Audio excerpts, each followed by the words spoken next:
And now the march towards Dodger greatness begins. Kawhi Leonard says of the allegations in his faux endorsement deal, quote, "None of us did no wrongdoing." And LeBron James was asked about retirement and said, "I don't know. Good morning. I'm James."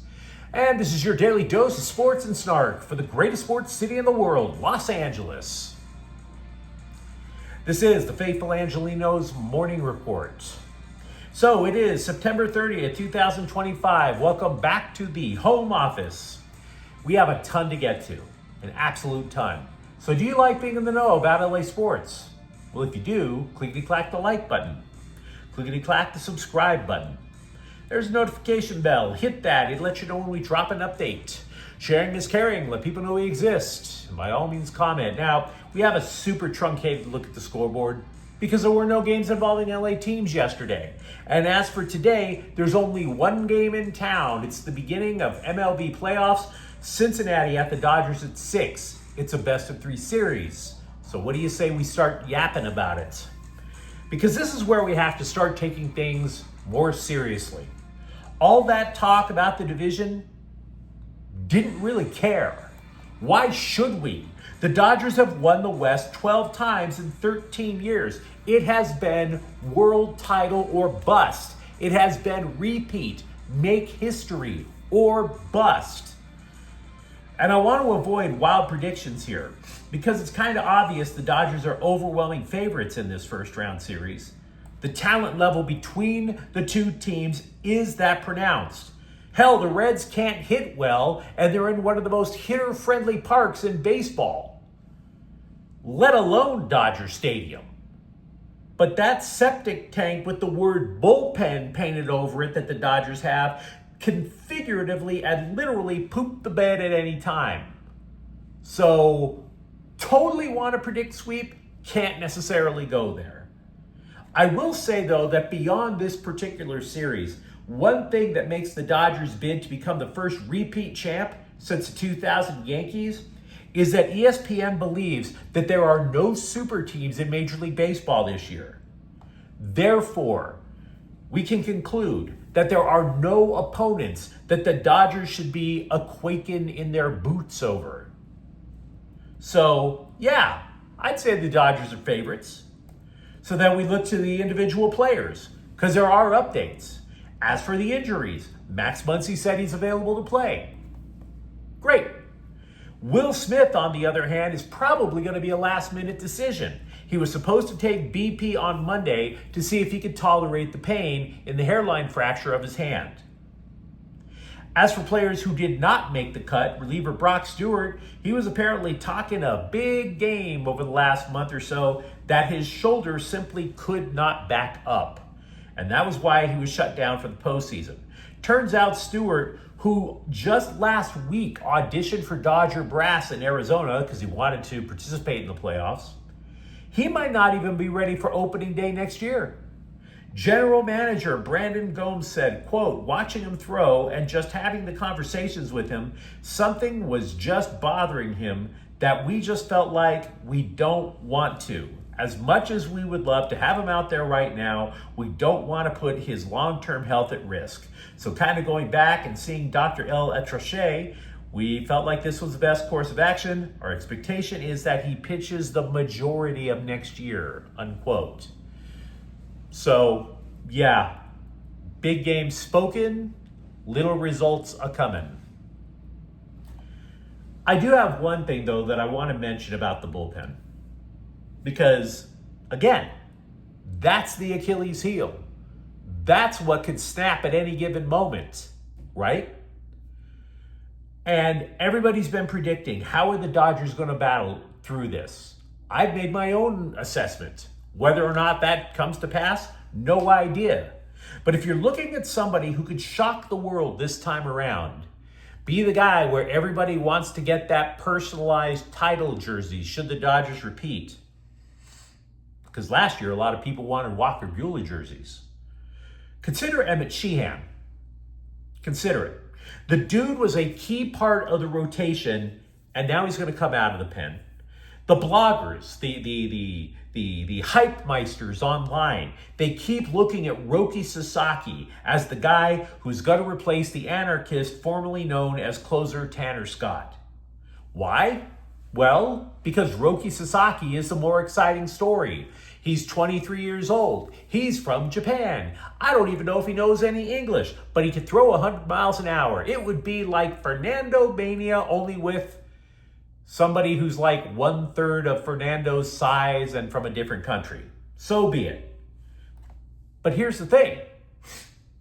Sheehan mixes three of his pitches so much, I should say, that hitters can't get a read on him. They have no idea what's going to come out of his hand. Then Sheehan throws a fastball that the hitter simply does not expect to see, and they miss the pitch 26% of the time. Now, that doesn't sound like much, but the typical swing and miss rate on a four-seam fastball is 22%. So all the bloggers are saying Sasaki. And if it's Sasaki, cool. But don't be surprised if it's Sheehan instead. A lot of Dodger stuff to talk about, of course. Feel free to let me know what you think. The quest to repeat begins today. At long last, he who wishes to never be spoken to has spoken to us. It was Clippers Media Day. Training camp for both the Clippers and the Lakers begin today, by the way. And Kawhi Leonard apparently has heard from enough of his people that this endorsement deal with this green finance company named Aspiration looks really stank. Because the dude has spent 6 years in LA and everybody has assumed he's been mute. He's the Helen Keller of the NBA. But now he's talking. Oh, absolutely. He kept trying to spin it back to the team's prospects for the year, but the scribes wanted to know. And frankly, I don't blame him. But I read through the comments repeatedly. The upshot from what Leonard is saying is this: that he signed a contract to do nothing, proceeded to do nothing, and then he blamed everybody else for thinking that looks a little sus. Quote, I understand the full contract and the services that I had to do. I don't deal with the conspiracies or the clickbait analysis or journalism that's going on, unquote. So ESPN then followed up. They asked Leonard if he did anything at all. Is this report accurate? Now, Leonard answered the second question, not the former. Quote, I don't think it's accurate, but it's old, unquote. As for being concerned with the NBA investigating both him and the Clippers, no. The NBA is going to do their job. None of us did no wrongdoing. And yeah, that's it. We invite the investigations. It's not going to be a distraction for me or the rest of the team, unquote. Well, that's illuminating. Case closed, am I right? Look, I can't pronounce guilt. The NBA is the ones who will or will not do that. We'll just have to wait and see. But if you're saying, hey guys, maybe the Clippers have learned their lesson, right?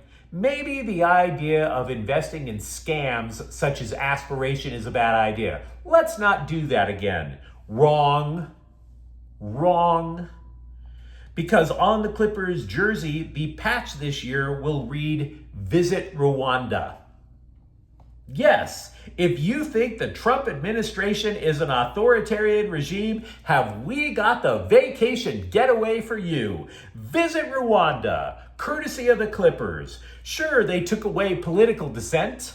Sure, they took away freedom of the press. They harassed gay people. That everybody's freedoms for decades, poof, gone like a David Copperfield bit. But hey, it's Rwanda, right? There's only one way to stop the latest genocide. That's go authoritarian on everybody. Am I right? At least you can say for this endorsement, at least you can say that at least now Kawhi Leonard is actually doing something because he's wearing the jersey. So there's that. There is in fact that. I don't know if there were any nations worse than Rwanda that could have put their patch on the Clippers jersey. I don't know if Vladimir Putin would have put, "Hey, let's end Ukraine" on a patch for the Clippers jersey. Who knows? Meanwhile, over at Laker Media Day, everybody expected LeBron James to arrive in full goth gear and just brood in front of us all, right? All the uncertainty, all the manipulation, all the parsing of words where the scribes will ask for days and days. What did LeBron mean? What is his real future? All the drama. Only none of that happened. Nope. Instead, James pulled a swerve on everybody and spoke the peppiest of pep talks that ever pepped to the press. Final year of his contract, be damned. Retirement talk, be damned. He's a Laker. Super exciting to be a Laker. He didn't even utter one syllable against the franchise, despite the fact for the first time in his 23-year career, he didn't serve as a team's de facto general manager. Nope, it was all the happiest of the happy. So instead of giving you the cliches, this is what you need to know about LeBron. 1, his training camp might not be at full speed. Remember, his season crapped out during the first round of the playoffs because of a medial collateral ligament sprain. So he might get ramped up slowly. 2, when asked about the obvious retirement question, he replied, I don't know. And 3, he said he is not going to be staying in the NBA long enough for his son Bryce, a freshman over at Arizona, to play alongside the old man. One Nepo baby in the family is enough, apparently. Also with the Lakers, Austin Reeves said the obvious, that he wants to stay with the Lakers. And golly gee, it was just so difficult to turn down the contract extension offer. Was it really? The Athletic is reporting that a couple of league sources think Reeves could get $40 million a year in a new deal. Also, the only Lakers draft pick, Adu Thiero, has not been cleared to play. Dude's still recovering from a knee injury that he suffered during his junior year over at Arkansas. He hopes to return before the start of the regular season, and that means that Jake LaRavia and Dalton Connect, they're going to battle for a better seat on the bench in the meantime. So lots of Laker news to discuss. The Chargers, by the way, they've offered zero updates on either offensive tackle Joe Alt or guard Mekhi Becton, which is standard operating procedure for the Chargers. They don't talk injuries, no matter how many times you ask. We do know that Alt is apparently getting a second opinion about his ankle, which was injured over in New York yesterday. That doesn't sound particularly optimistic. They gave a bland answer, the Chargers brass did, about we're just going to do what's best for the team. Well, here's a hint. What's apparently best for the team is panic buying. They brought in 4 dudes I'd never heard of for offensive line tryouts yesterday. So don't look all that good, guys. I confess I don't talk a lot of college women's basketball on this channel. The reason is I just don't have the time to commit to learning all about it. At some point, you've got to put down the remote control. But I do know who Juju Watkins is. And she will not be playing for USC this year because, as you recall, her knee was destroyed during the NCAA tournament.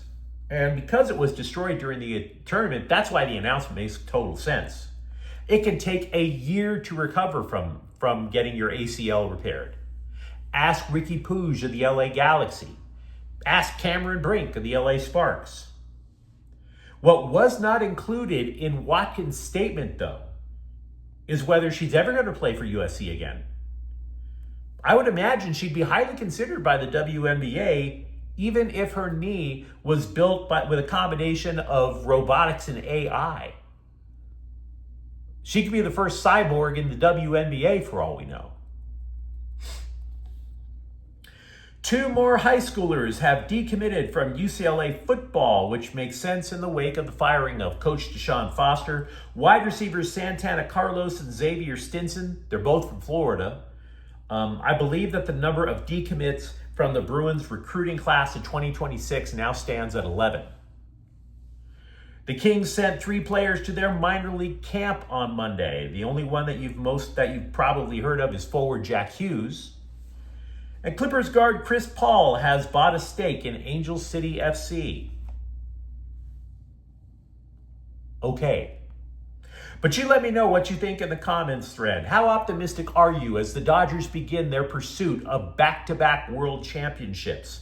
For that matter, which team do you have more optimism about going into the NBA season, the Clips or the Lakes? And if you enjoyed this update, don't forget to subscribe to Faithful Angelenos. We are talking LA sports every single day here. Thank you for watching. I'm James, and we'll be back tomorrow. Faithful Angelenos is again Corte El Queso production. Take care.